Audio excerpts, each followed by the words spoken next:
General Hospital Spoilers reveals that TJ and Molly went to Brooklyn to visit Marshall. Stella called them partly to visit Marshall. The other part she wanted TJ to advise Curtis. The two of them are still very tense with each other. Marshall is sick like this, and it's going to make it hard for him to be happy. As soon as TJ arrived, Marshall's mood was very happy. It even took him to get some fresh air and brought him to the music shop, and he liked to listen to. The frustration was gone when TJ arrived, and Stella is also very happy when Marshall has more spirit and vitality. Now all that's left is to worry about Curtis. Can TJ help Stella advise you? Stella had to run out of advice yesterday, but Curtis still didn't want to let go of this investigation. What will happen? It seems that Curtis has no intention of changing when he hears TJ's advice. Why did TJ and Stella want Curtis to get along with Marshall and not for Curtis? They were afraid that later, if Marshall died, he would regret it immensely. After all, the sincere father-son relationship is always the most precious thing. However, Curtis was harsh with Marshall because of the investigation. Is Curtis rethinking? What decision will he make? Stella honestly didn't want Curtis to come to Portia, and she still hopes Jordan and Curtis can reunite, only because Portia did their marriage fall apart. On the surface, Stella didn't and couldn't be enthusiastic about Portia. She's very cold and has a bit of prejudice, but he couldn't say anything about it because Curtis had made up his mind and couldn't change it. Sunny and Nina's relationship is developing very well. If it's favorable, they can get married soon, but Nina is still dealing with the wily dispute with Michael that makes Sunny and Michael's situation very acute. It was because Sunny defended Nina that made them like this.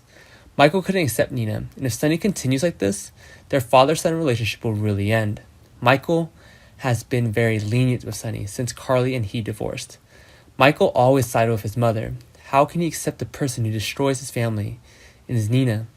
But now Sunny stood up for her. Why did Michael put up with this?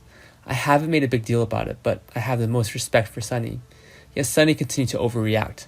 Michael was thinking about cutting off Sunny when he saw Sunny's attitude towards Nina. And Sunny is also too shameless not to see herself as guilty. He always thinks he's right, and Michael confided this to Dante. He was also angry on Michael's behalf, so he reached out to Sunny to ask about his attitude towards Michael. And Dante also informed Sunny that if he doesn't settle this properly, he will surely lose his son Michael. And how will Sunny decide? Liz went to see a fortune teller when she had a dream about Franco. She believes that Franco is angry at her because she and Finn are together. So the problems encountered during the pastime are caused by Franco. But through the camera at work, it was seen that Liz had many strange actions. Not like there was a harasser, as she said, and so Finn wanted to take Liz to see Calvin for an examination and treatment. But Liz doesn't want us to, and she says she's fine. Laura also came to advise, but Liz did not accept. Now what do they have to do to get her to volunteer to see Kevin for a checkup? Finn also had a hard time helping Liz with the investigation, but it didn't work until she thought that Franco didn't want her to love Finn. How could Finn accept such a reason without proof? Finn is afraid that Liz, thinking that will not love him anymore, and he went to Chase to seek advice and solutions. But Chase didn't know either, so he only advised Finn to keep trying. Chase believes that if Finn perseveres, Liz will be obtained. Will Liz and Finn have a good outcome for their love story?